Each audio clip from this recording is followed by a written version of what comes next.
Hello, everyone, and welcome to Weave webinar today. This one is the third one in our series and is called Foregrounding, Learning, Improvement, and Assessment.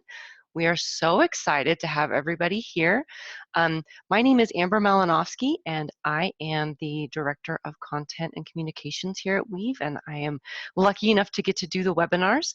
And I'm just going to go over a couple of housekeeping items. First, we are recording the session today, and you will get a link to it afterwards. Also, if you know anybody who registered but couldn't make it or who wasn't able to register, you can share that with them. If you have not used Zoom Webinar before, I've put up something here so that you can see how the control panel works. And we're going to do something kind of different and fun today. So you can hear us through audio, phone, and computer. Unfortunately, attendees are muted. You can raise your hand if you need to ask the hosts a question, and I'm happy to help you with those. If you have a question, either about the technology or for the presenters, you can do that through the Q&A. We will only be doing one poll at the very end of the session today, and if you need to leave the meeting for any reason, you can use the one on the far right, but the one I want to spend a moment on is the chat area. This isn't something that we always use during our webinars, but this is going to be a fun way for us to interact with each other today. In fact, if you want to go to the chat area right now, click on it and open it up, you'll be able to see the chat. There's already some fun things going on in there between the presenters and the attendees, and we're going to do this for the Q&A today as well. So you can open that up, you can pop it out. If you have any trouble with that, let us know. You can also ask me a direct question through the Q&A area, and we'll get you unstuck. But this will be a fun way for us to hear from you later today in the webinar. And these are the panelists and the other hosts we have on the call today. And with that, I'm going to turn it over to Ray, and he will tell you a little bit about our presenters, and we'll get started. Thank you very much, Amber. My name is Ray Van Dyke. I'm Senior Vice President here at Weave, and I am just absolutely delighted to be here listening to this presentation today from these two folks. I think it's going to be yet another very, very interesting and informative webinar. Also, to give just a quick shout out to the folks who have joined us in collaborating to present this series of webinars, including the Center for Assessment and Research Studies at JMU, the Virginia Assessment Group, and their journal, Research and Practice in Assessment. As we've said before during this series, all of us working together brought about this great webinar series called Evolving from Assessment to Learning Improvement. And then specifically, we're delighted to be presenting the one that we are presenting today. And to introduce the speakers, rather than going through so much specific detail, which you found as you were registering, you know that you have top-rate presenters when you can mention 3 acronyms, and everyone in the room is going to recognize them, namely AALHE, NESI, and NILOA. All of us folks who do this assessment work, those acronyms certainly mean a lot to us. So Dr. Monica Stittberg, who is coming from sunny, wonderful, beautiful University of Hawaii at Manoa today, so it's like 8 o'clock in the morning her time, does lots of work there on campus, but her association, she is the past president of the Association for Assessment of Learning in Higher Education, otherwise known as AALHE, who helps to keep us informed and gives us a platform to talk through the Assess listserv, which you're all familiar with, I'm sure. They also have a conference coming up in June in St. Paul, which I will give a plug for. It's an excellent conference. And then we have Dr. Jillian Kinsey, who is at Indiana University Bloomington and works with the Center for Post-Secondary Research and the National Survey of Student Engagement Institute, otherwise known to us as NESI. And she's also a senior scholar with NILOA, the National Institute for Learning Outcomes Assessment. So really wonderful presenters, and they have just a great presentation for you. So at this point, I will pause and turn it over to them. Thanks, Ray. Thanks, Amber. This is Monica, and I will share my screen with you so you can see the beginning of our presentation. Jillian and I are super happy to have you here with Foregrounding, Learning Improvement in Assessment.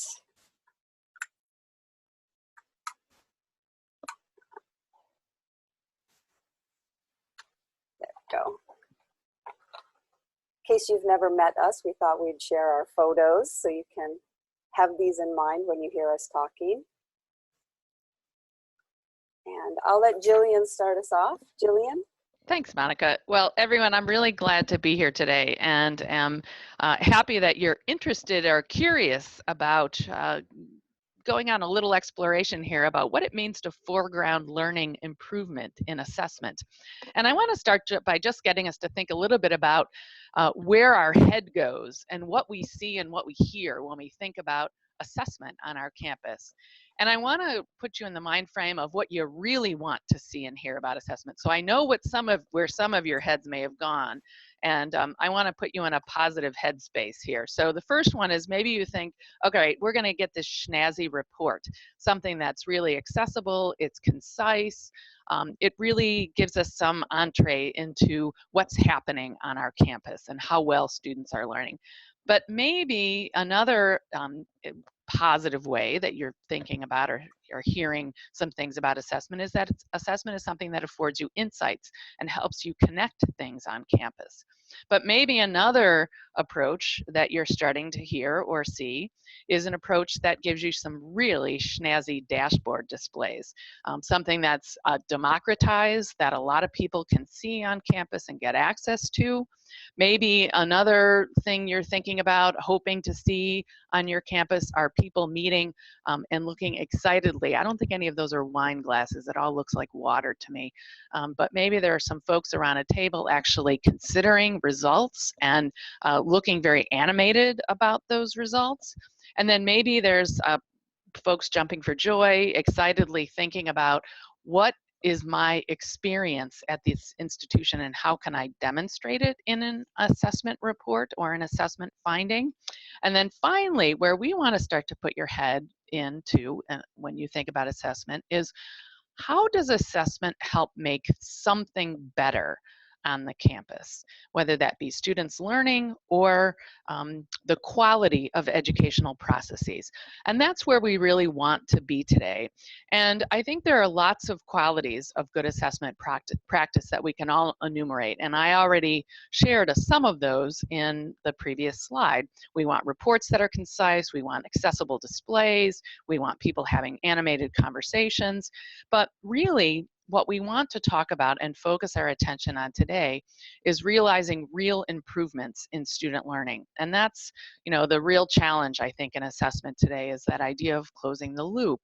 And the idea is that in assessment, we will not have closed the loop until we really consider the data we've collected, recommended changes based on our analyses, make those changes, assess again, and then ultimately realize some true distinct, discernible improvements in student learning.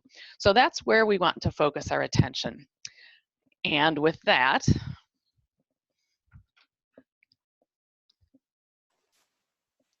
Thanks for the setup, Jillian. This is Monica again.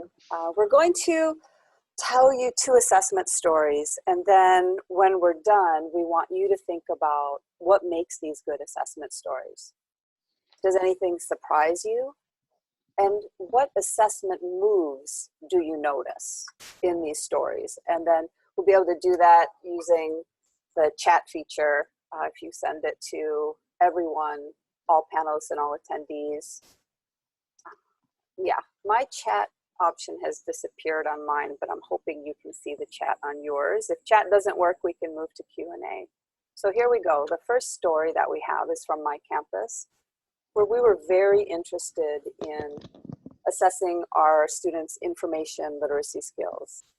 Several years ago, we started this project, and the outcome for students was that they would be able to use credible, relevant source material, and they would be able to integrate that into their own writing using a style guide.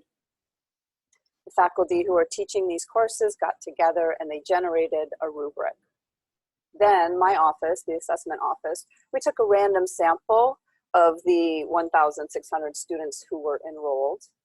And then we led the faculty in a norming session where they were able to talk about how to score fairly and reach consensus on how to score students fairly. And then after scoring, we ran a focus group with the scorers, and they did a scorer debrief, so we have the results from that too. And then we evaluated the process that we had gone through with the faculty using a survey. And we initially thought that we were just going to assess this outcome and then move on to the next outcome, the standard one outcome assessed every year. But during the scorer debrief, we got a foreshadowing of what the results were likely to be, and it was not what we wanted. And when we actually analyzed the results and presented them, we saw that we had some work to do. So we had, the rubric had placed students in one of 4 levels: not prepared for future work, partially prepared, prepared, and well prepared. And as you can see, we had 21% of our student work falling in the not prepared. And that was not good. We knew we could not just move on to the next outcome and pretend this never happened. So a team made up of faculty, the department chair, and representatives from the assessment office, we got together. And the first thing we did was we invited all the faculty who were teaching these courses into a discussion of the findings. And that included the scorer debrief findings that we had. And out of that discussion led a project where they developed good in-class strategies and good assignments. And these were then distributed to faculty teaching these courses. In addition, the department chairperson of one of the programs that taught most of these courses started emailing the faculty saying, okay, learning improvement is our goal. We're not happy with the results. Here's some resources. Here's the in-class strategies. Here's the good assignment tips. And he started emailing them. He also reminded them that we had formed a stronger partnership with our instructional librarians, and they were ready and willing to do workshops. And so faculty were then encouraged to start scheduling workshops with the librarians. And these workshops were mostly offered during class. So students would come to class and they'd walk over to the library and learn about information literacy skills with the librarians taking the lead. After we did this for 1.5 semesters, then we collected student work again from the current cohort that was in the courses. And we were very happy that we saw improved results. The main thing that we were interested in was helping these students who were in the not prepared category, and it worked. These interventions led us from 21% falling in the lowest category to only 10% falling in the lowest category. We did lose a little bit at the top in the well prepared, but we weren't too concerned about that. We were much more concerned at this point about making sure that all students left the course with minimum preparation for information literacy in their future courses. So this focused attention on improvement, it really worked for us.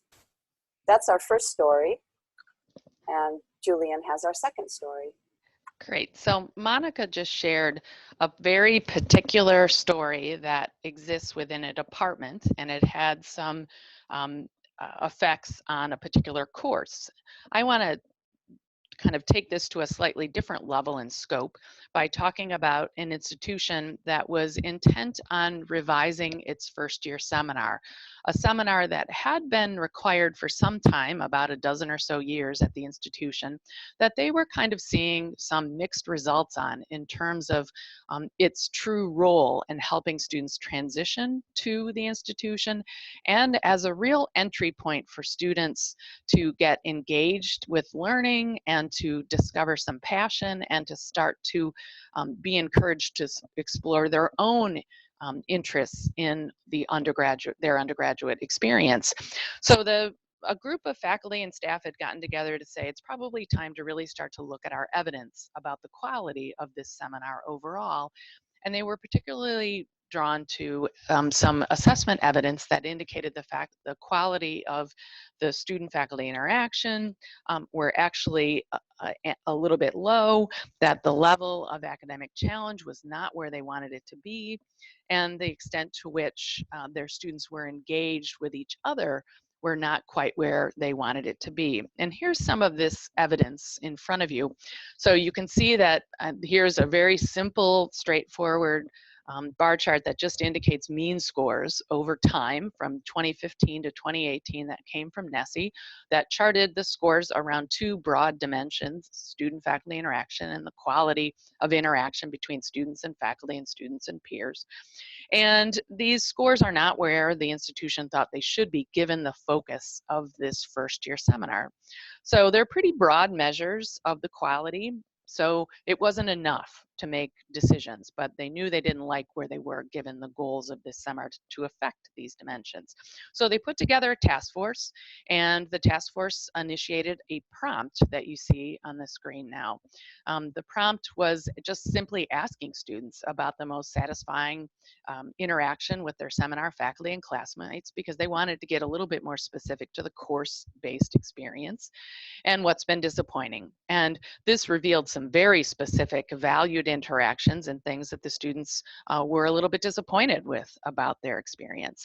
Then they also decided that they wanted to get a little bit at the challenge that the assignment and the course actually presented to students by looking at a particular assignment. So as a group of faculty and as the seminar task force, they decided that it would be useful to identify an assignment that had aims to get students to express their interests and passions.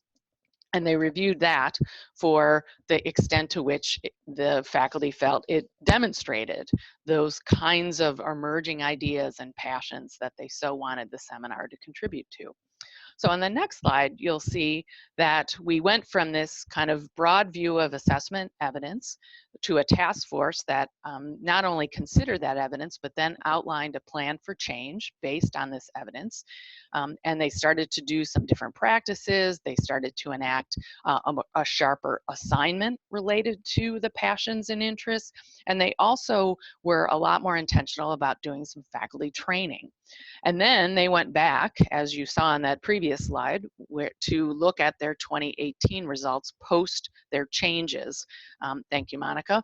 So in the orange bar indicates where they ended up in 2018 post change. And as they considered all that, they actually decided that this change had resulted in the kind of outcome that they were interested in. They really wanted to make sure that they had considered evidence and that this first year seminar experience really had changed the nature of the student learning experience. So now, with this in mind, we asked you some questions at the beginning that invited you to think about what made these stories good. What makes these good assessment stories? Anything you heard that may have surprised you about what went on. And then if you noticed any specific moves in the story. So we thought it might be fun to have you respond in chat to see if you might want to add to any of these questions. So my chat is open and I can see people chatting. And I hope you, as Amber pointed out, you do have to click on the little menu bar at the bottom to open up the chat. And we'd love to hear if you notice what you notice. Okay, good. So I'll kind of talk through as some of these come in. The first one is data-driven, definitely data-informed. All of these very data-driven in the first one. Tremaine Anderson indicated there's lots of feedback that involved the faculty considering both the data in the course experience that Monica shared, and then in the experience that I shared. While it's a little bit lighter, there was a task force that was specifically charged with this. The faculty were involved in not only considering the evidence, but also creating the prompts and reviewing the assignment. All right, good. Let's see what else you've noticed. Yeah, I like the simple, straightforward pointing out what makes these good assessment stories is because they actually use data to help them inform improvement, and then they remeasured the outcomes. Yeah, okay, so we're really focused on the use of data. Yeah, so involvement. Patty wanted to know, the other thing, and you can, if you change your chat to all panelists and attendees as the to line, then it will go to everyone, or you can just send it to the panelists. But I see Patty Gregg wanted to know more about what is an assessment move. Do you want to? Yeah, I love this. This actually is, you know, okay, so maybe it's insider little language here, but we're really looking for, it really is a very literal interpretation. What are the moves that the folks who were in this story, who, you know, were partaking in this assessment practice did? So, you know, in my story, they did some things like they formed an assessment task force, or they formed a task force to really address and consider. So they formed a group. That is an assessment move, that it wasn't just me sending out a report. The move was different in that it went to a task force. The other move is about involving faculty in the creation of the prompt. The other move might be making sure that you have faculty set up to review the assignment results. So those are the kind of, that's a fun little way to frame kind of what are the real actions that are taken. Yeah, I like the other comments about the acknowledgement of using pre and post. The changes weren't impossible. Yes, that's right. Very actionable kinds of results and things to do. Nice. Okay. Thank Cool. you. Thank you, everyone. Yeah. All right. So, well, I don't know if there were any surprises. Oh, I have a lovely view here. Sorry, I hit the wrong button. That's that was a nice interlude, actually. I enjoyed that. So, you know, the one thing about the moves that you picked up on is that there was maybe nothing too surprising in this. And, you know, maybe it seems possible, and I like that, that it does seem possible. But the thing that I want to make a transition here is to now think about, where are we in assessment of student learning that we actually can start to see more assessment stories that are around learning improvement. So I want to raise a couple of points to kind of say that I think we're at a real moment here where we can focus a little bit more on learning improvement for our assessment work. And here's what's giving me that hope. First, I think that, you know, we cannot get around the fact that there still is, we exist within a world where there is a tension between accountability and improvement. That we still have to do our normal reporting to demonstrate and to prove what it is that we're doing. However, I think there's a lot more acknowledgement through structured processes, through some greater awareness from accreditors, from some of our own campus frames around assessment that really values the improvement aspects of our work.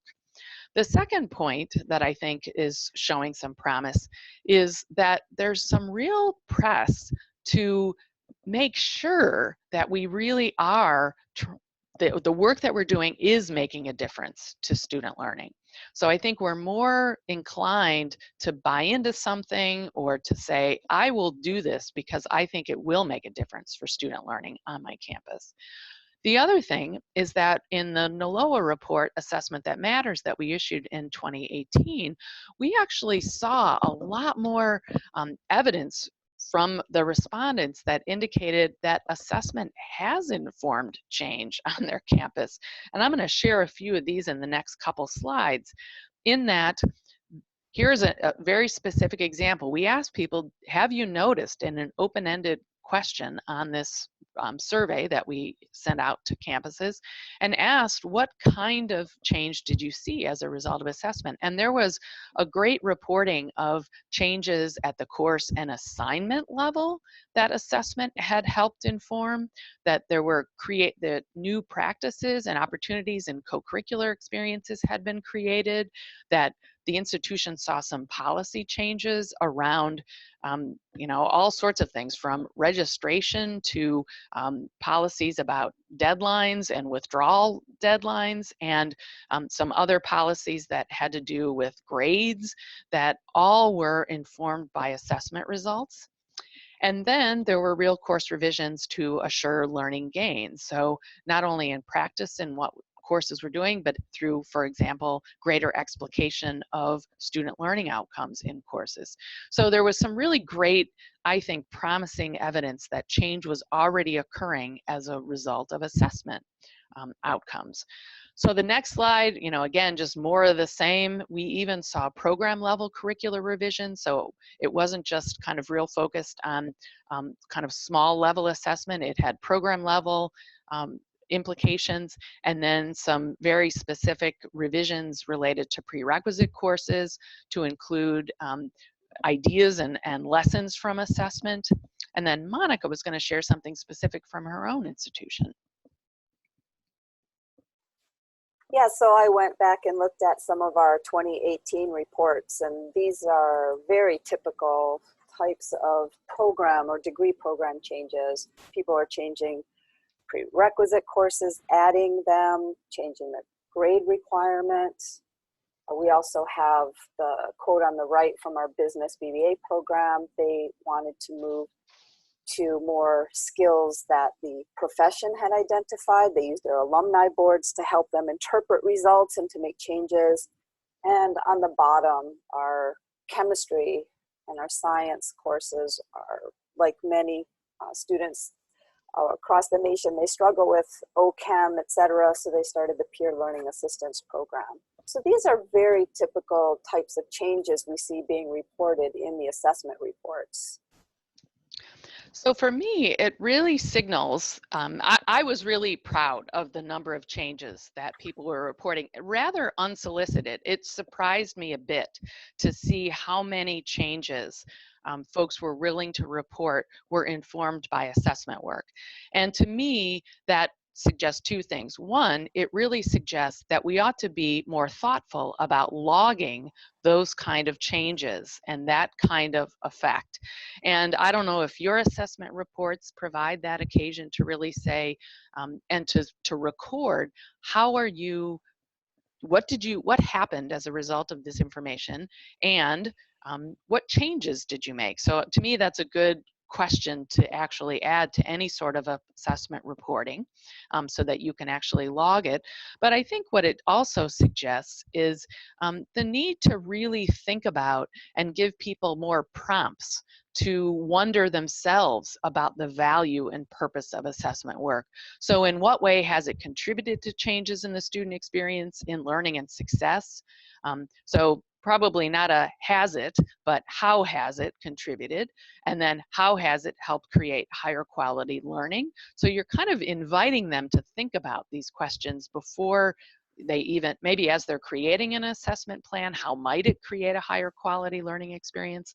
And then the bigger question about, does this inspire any action? Did the action lead to real improvements in learning? And then finally, our assertion for focusing on this idea of improvement is, if we design our assessment systems with improvement in mind at the forefront, we may be in a much better position to gather evidence to that effect. So this is our assertion. And we're going to talk a little bit about kind of how we might make that happen. Yeah, so I'm sure the typical assessment process is very familiar to you all. And it's really helpful to share the assessment process with the faculty and the administrators, those who are leading assessment on campus. It really does explain what we want them to do as part of assessment, but it does fall short in one important way. It doesn't ask about the purpose of the assessment that's being taken, or ask faculty to first decide what they're going to do with the results before they even start the process. So when you would ask faculty or administrators, what do you think the purpose is, or what was the purpose when you started your last assessment project? I mean, some of them might say to produce the report, because these things that you see in the assessment cycle are often the things that we ask for in the report, right? So why do you do these things? Is to produce a report. For some, it would be to meet the requirement, accreditation or a state requirement. For others, they might have said, oh, we want to confirm our program is working as intended. And then you might get a few to say, this is to improve student learning. So if improvement is happening anywhere in the typical assessment cycle, it would happen in that action plan or the action taken's part of the report, right? So let's unpack that a little. As you've seen from our previous slides, the typical actions taken are changes to the assessment process, to the curriculum, changing out of class experiences, policy, personnel related. We see now more job descriptions, including assessment as part of the faculty duties. They might have a new hiring request to fill a gap that they've identified in student learning. And also you might see reports that the action is actually no action because things are working. So instead of changing, they want to maintain and they want to celebrate success. So I think you'll agree that most of these things on here are at least loosely related to learning improvement. They might not be directly related to learning improvement, but they're tangentially related. But can we say that learning actually improved? Not yet. So the current cycle that we have set up, and the current reporting that many of us use, it doesn't emphasize learning improvement evidence. So that's what Jillian and I and Keston Fulcher, who was co-author on the article that we wrote on this, that's what we want you to think about, right? We have this, if we morphed the assessment report, if we morphed the assessment cycle to emphasize learning improvement, what might it look like? What changes would be made? So we'd like to hear a few things from you. If learning improvement were the goal, what would it take? What changes might you see? The chat is open. I'll give you a moment to think about it.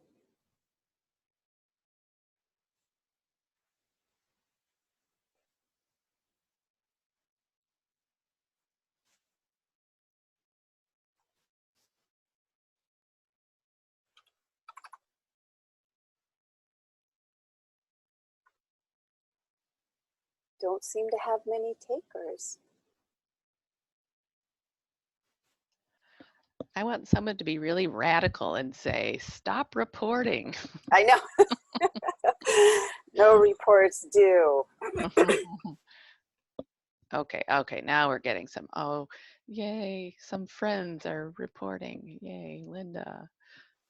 So yes, so the idea that, you know, Linda's kind of identifying the larger cultural shift here of really emphasizing teaching, learning, and assessment as being all one big thing, that that we can't treat these as separate things, that they have to kind of be thought about together. And another cultural shift to continuous improvement. Yeah, it's kind of fun to see the scrolling. I like the taking a deeper dive into the data to identify opportunities for improvement. I think we don't spend enough time on the discussion, interpretation, brainstorming, prioritizing things that could be changed. We often just move forward to the next outcome or to check the box that it was done, and that's unfortunate. Yeah, this idea of gaining trust is a really nice one to think about, that we're not trying to police teaching practices or course level interventions or anything like that, or curriculum for that matter. What we're trying to do is help faculty and educators of all sorts really identify what's working and what their students are actually learning. Sorry to interrupt, but I also like the one that Jeffrey is suggesting, and that was one of the first ones to come in, a change in the reporting forms, what you're asking people to report. Thank you for bringing that to our attention, Ray. I missed that one. Nice. And then Jana was talking, and others are about rewarding. And I think rewarding is really key, but we also have this issue where, what are we rewarding? If we reward learning improvement, that gets a little high stakes and tricky. So I like rewarding participation in the process in good faith. You know, good faith participation in the process and willingness to make changes based on the results that are, you know, evidence-based changes.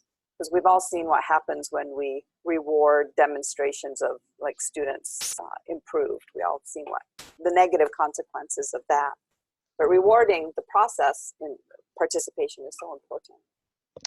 Well, and I like the comment too that came in about creating space to make change, and that we have to give people space and freedom and no penalties in an environment where they can actually feel safe to make a change. And if it doesn't work, to be able to say, I tried that, it didn't work, here's what I'm going to do next. Right, and not be punished for that. Yes, Yep. definitely is so good. Yeah. Nice, nice. All right, Monica, should we, these are great ideas. Okay, let's hope that we can reinforce them a little bit more and give you a little bit of a structure now to think about this, because we've been, as Monica said, Keston Fulcher and Monica and I have been thinking about this with a bunch of colleagues actually that are part of a larger learning improvement initiative. And what we identified and described in the research planning and assessment article that's actually referenced at the very end, or research and practice and assessment, excuse me, that's referenced at the end of this slide show, is an article where we lay out these elements for a model or a schema for thinking about structuring both the practice of assessment, and also I think these same elements also lend itself to a report kind of structure that has a slightly different emphasis. And the idea is, if we attend to these 5 dimensions, these 5 elements, target, scope, change, observation, and the demonstration part of this, that it will feed into our focus on learning improvement. So those are the 5 elements. They don't neatly spell out some little memorable mnemonic or anything. I think I tried to do something with TS cod, but that didn't really, the image of a cod or a fish didn't really work for me. So we'll have to figure this out if there's a better mnemonic. But let me go over the elements here to see if they kind of ring true with some of the things that you've just described that are really essential. And I'm going to go through them, and then we'll offer some examples about this more specific assessment shifts or moves that could get us to learning improvement. So the first one is about target. And this has to do with really identifying that the goal of this assessment is a very specific aspect of student learning that you're trying to improve. So when you go into an assessment project that's really for learning improvement, it's very important to specify what it is about students' learning that you're targeting for that improvement. So it might be course-based learning, it could be as specific as information literacy, it could be specific to igniting students' passions, that you want to see that in a first-year seminar. So it should have some specific mention of the student learning aspect that's targeted for improvement as the goal.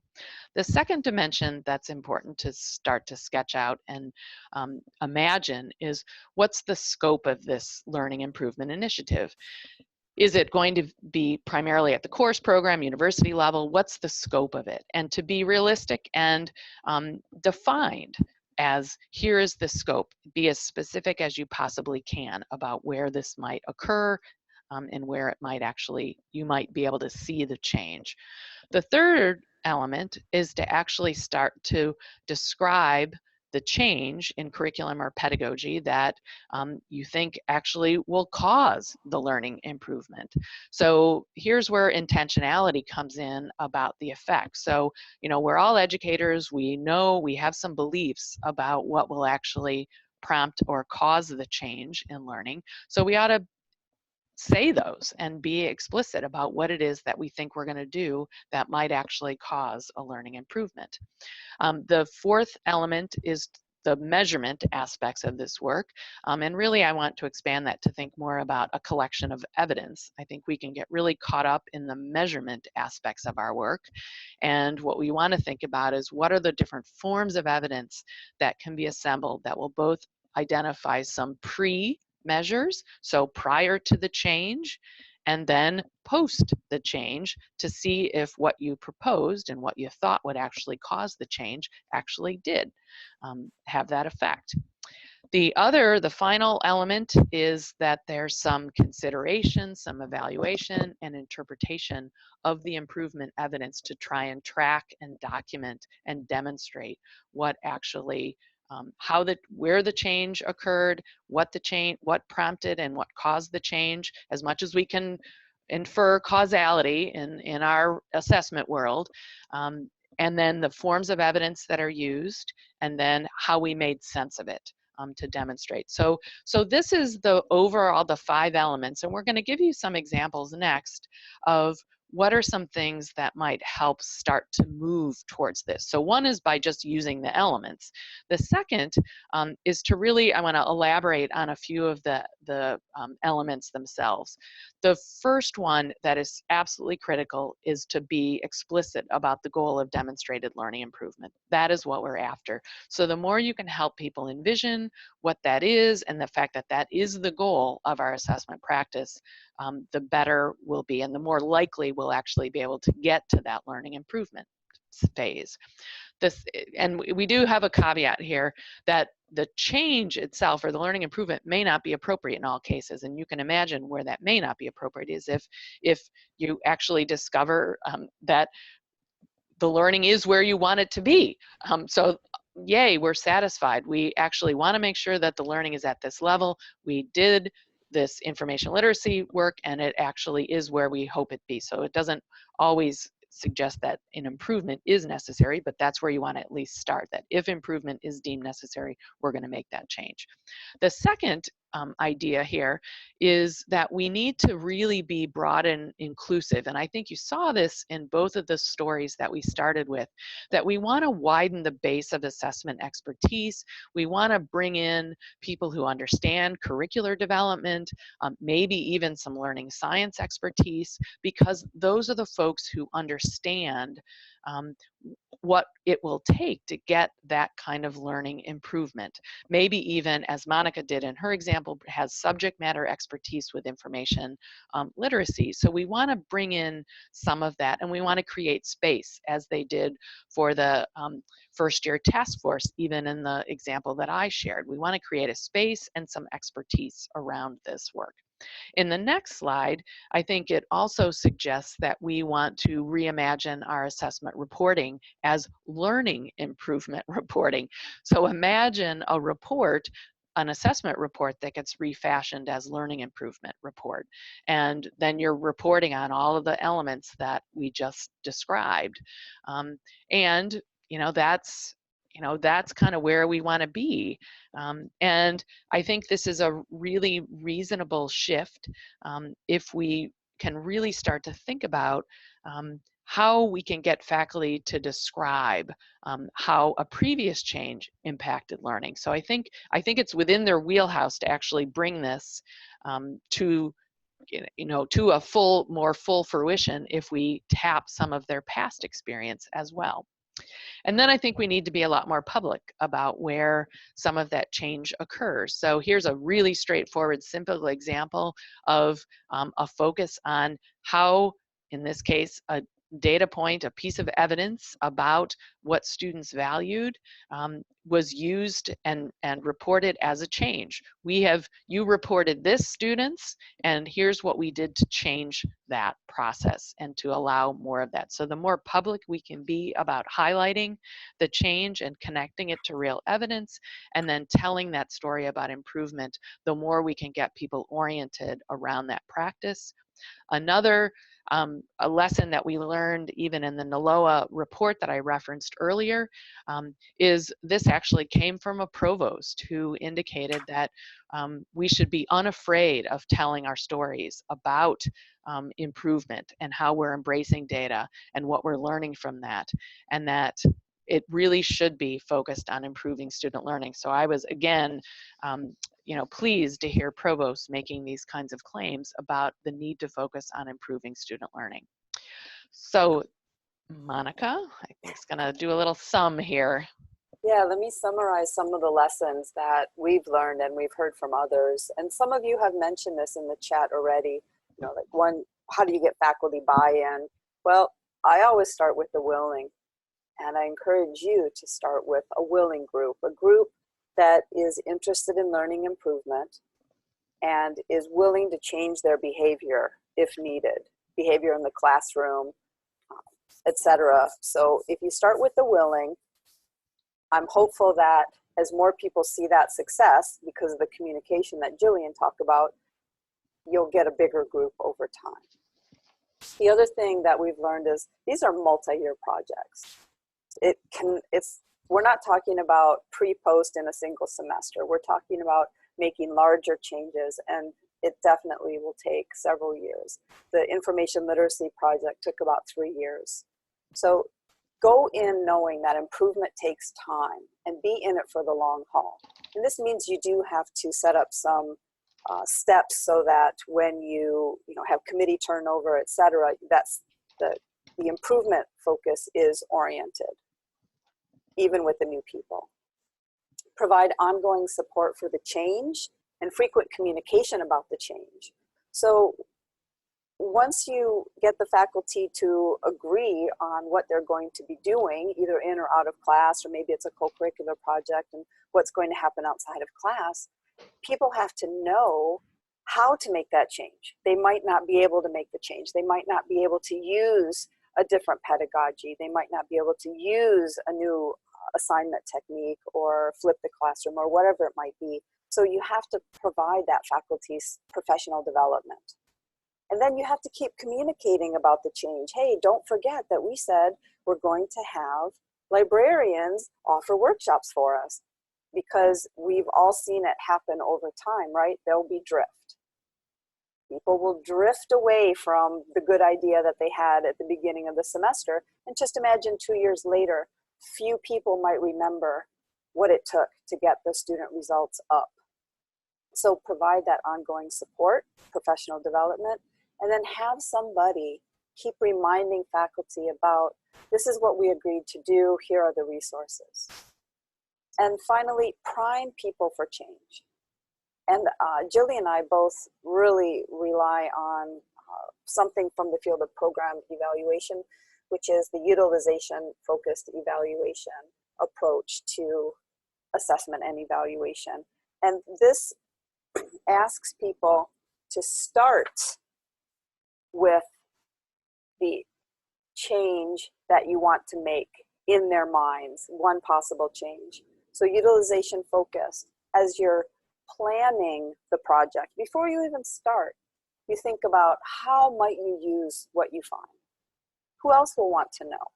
So who are the users and what is the intended use? And keep reminding yourself during the planning, during the implementation, during the interpretation of results, that the focus is on learning improvement. Just keep asking in the committee meetings, is our focus on learning improvement? Is what we're doing going to lead to learning improvement? How will we know? And what can we do to enhance learning? So I encourage you to check out Patton's utilization focused evaluation. It's a very easy read in terms of, he likes to have stories and interesting stories, and he's quite humorous. So he's very accessible to read his book. So that was our last slide, and I'll thank you all for joining us, and we'll have a Q&A. So really, our goal here today is to help you think about how we can collaboratively get faculty have a meaningful intent in mind before they start assessment projects. And as many times as possible, have learning improvement be that intent.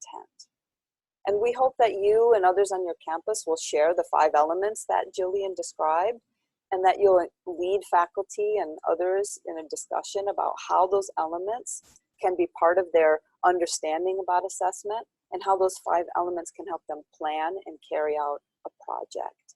And of course, we encourage this circle of expertise and a collaborative effort aimed at learning improvement. If somebody wants to know more about the Patton, it's Utilization Focused Evaluation is the name of his book. Utilization Focused Evaluation.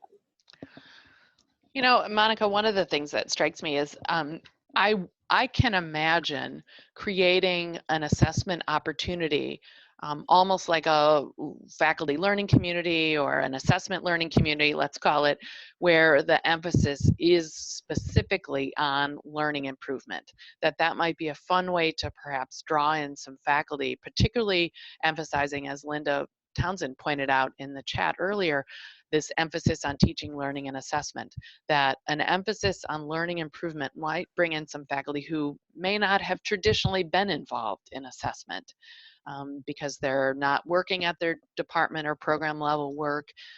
And it might be a really interesting way to bring in a new group of people if you distinguish a track in your assessment work that's very focused on learning improvement. I mean, ultimately, I'd like to see all assessment get to learning improvement, but this might be a way to kind of bring some folks in early on that might be more appealing to them.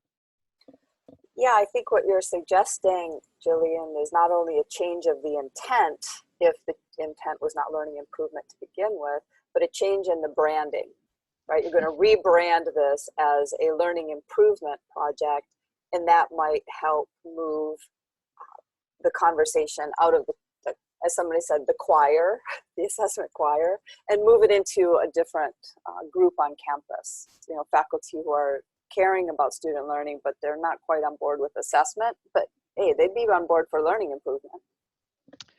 Yeah, it might even have some connections with scholarship of teaching and learning that might help kind of make this seem like even more meaningful faculty work as well.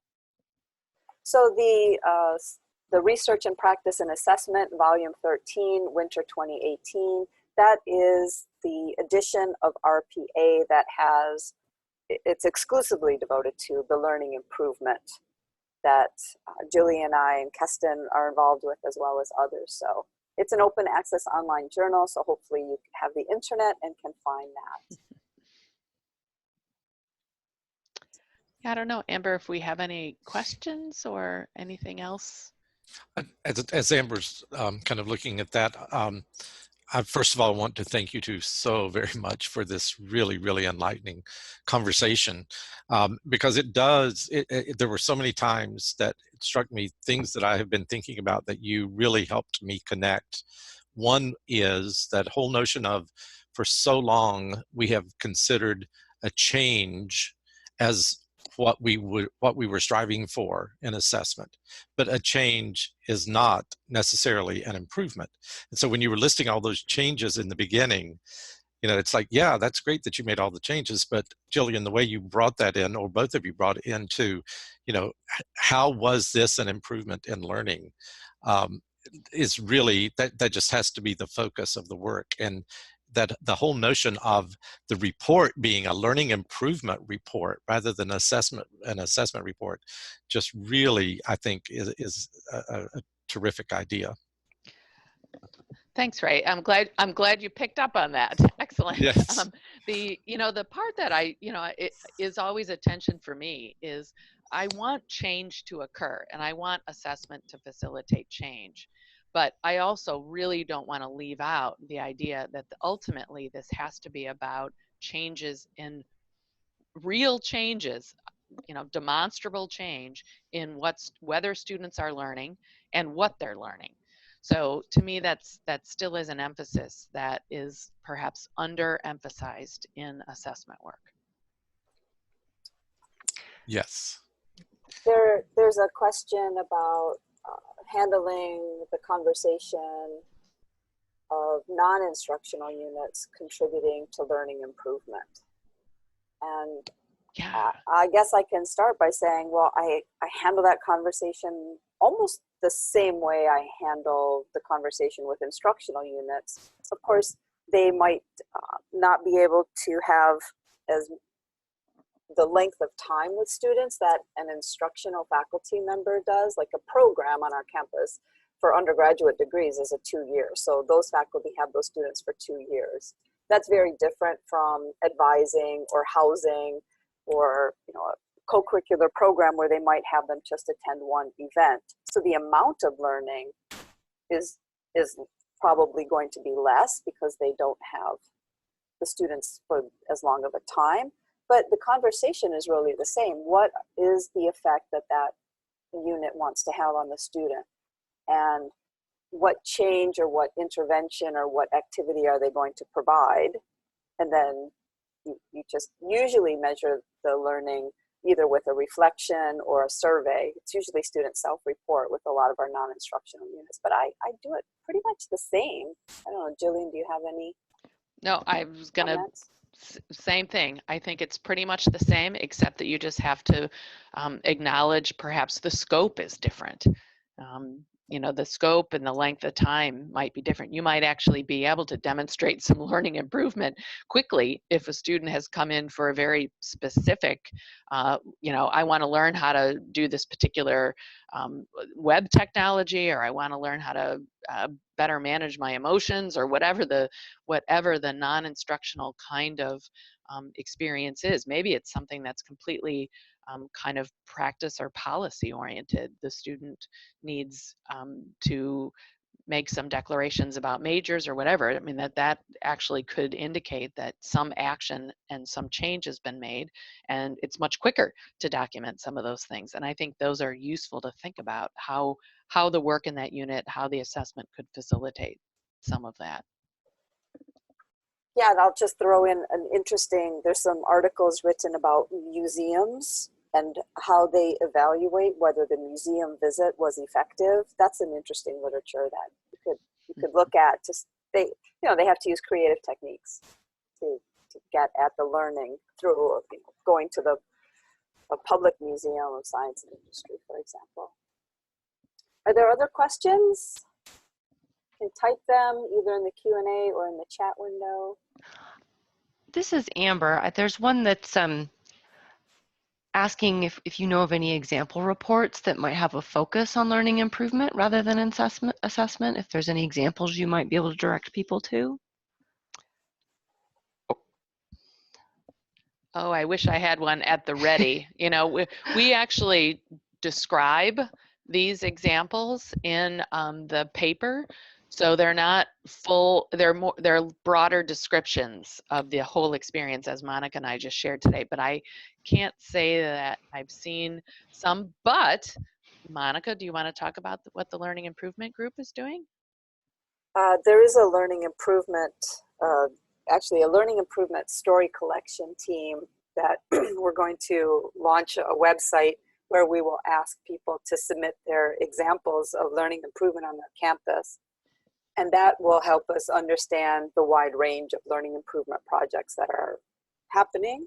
And it's not a report format per se, but I think, like Jillian said, we don't have one at the ready because on my campus we're not there yet in terms of the reporting. We see it more people offering the information, but it's not part of our reporting structure. Where I have seen it work well is actually the first question of the report is, what change did you make and what effect did it have? That I've seen that be the very first question of someone's assessment report. Not like on mine, it's still what are the learning outcomes, right? But so they started with, what happened and what effect did it have? And it's an open-ended question. I think this is a great time also to say to folks who are listening, attendees, if you have such forms, if you have an idea about those, we have our email addresses are going to be here when we send this out to you. Please send us anything that you have. And if we find anything, we can certainly send. I think Keston uses something in one of his presentations that might be a place to start with what a learning improvement form looks like. Thank you, Ray. So Patty was asking about accreditation. It's been my experience. Well, I'm in the WASC region, but when I've talked to the vice presidents at other accrediting regions, not so much the professional accreditors, but the regional accreditors, they are on board with this. Yep. And if you did a learning improvement report, that would satisfy them as well as it would satisfy our current reporting system. So I concur wholeheartedly. Yep, that's been my experience too. I don't know. So, I know some of the professional accreditors, but I don't know all of them. But yeah, Jillian and me, we definitely have seen accreditors be open to this. So I think we shouldn't shy away from it. I think we should go for it. We probably have time for one more question if anybody has one.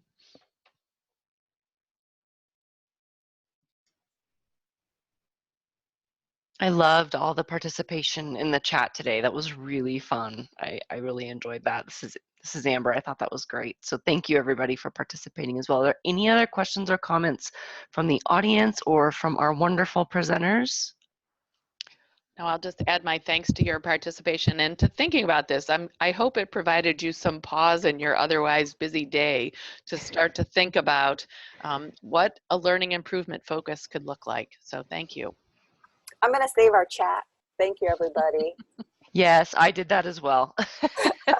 Yeah, there was a lot of great stuff in there. I think everybody can, right? Everyone can save the chat Mm-hmm. if they want as a text file. That's great. Well, thank you again, everyone, for participating, and Monica and Jillian for the presentation. It was very enlightening and engaging and got me to thinking. I think everybody, it was great discussion. Thank you both so much for presenting and sharing with us. Ray, before I go into what's next, is there anything else you wanted to say? No, except just a big thanks to them, to Jillian and Monica. It was terrific. And one of the things that you're about to say that's up here, Amber, I had also thought about as when we were talking about, you know, what are some, what else could this lead to? And that is, of course, a collaboration with the assessment offices and the faculty development offices on campus, which is going to be the subject of our next webinar. Yes, so we still have 3 more left in the series. The next one is exactly a week from now, and the last 2, one is on May 13th and one is on May 29th. All of those are on our website, and I will include that information on the email and with the recording page. I will also have a link again to the articles that were referenced in these presentations, so you will have a way to get at all this information as well as share it with your colleagues. So there will be a link, excuse me, to register for next week's webinar when I send out this recording from today. Thank you all so much for coming. There will be a survey launching at the end. It does tend to open in another window, or it will ask you to go to another window. It's really helpful for our presenters. It's also really helpful for Ray and I as we shape our webinar series. In the fall, we did kind of an Assessment 101 type of theme. And then now we're going more into the intermediate type of assessment topics.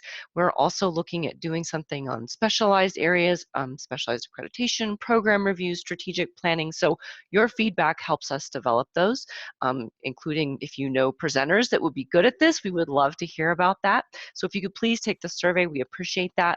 For those of you who might be new to Weave, Ray and I have both been here for quite a while. I've been here for almost a decade, but we're both from institutions. And most of our team here has come from assessment and IE offices. We're very passionate about this work, very, very interested in it. And that's something that we love to share through the webinars and through our other solutions. We are launching an academy and then some consulting, and then most of you might be familiar with our software. Weave is actually an acronym for the assessment process. A lot of people wonder where our name came from, so I always like to demystify that as well. And we really like supporting schools of any size or any type from any region in this important work and helping people if they're just getting started or if they need to take it to the next level and they're trying to do something really, really novel. So those are some of the solutions that we provide. Things that we can help with, assessment, accreditation, credentials management, program review, strategic planning, pretty much just about everything under the sun. And again, we all have experience doing this work on campus. So we would love to help you. If you are interested in learning more about what we do, I'm going to launch a quick poll.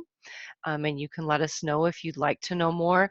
We just do a very free, customized demonstration for people who might be interested. If you're not, no big deal. I just always like to throw it out here at the end. Again, our next webinar will be in a week, and then we have 2 more after this left in the series as well. If you are interested in checking out some of our other webinars, I'm going to bring that up also. You just go to weaveeducation.com, go over to our Knowledge Center and scroll down, and you can sign up for the next ones. All of the previous ones are listed here, and you can watch them on demand. You can just watch them right in your browser. You can download the slides. Look at any of those things that you need to. Again, feel free to share this with your colleagues. This is our way of participating in this important work. So again, thank you everyone very much for coming. Thank you, Monica and Jillian, for a wonderful presentation, and we hope to see most of you next week. Everybody have a great week, and thanks a lot. Thank you all so much. Bye-bye. Bye. Thank you. Aloha.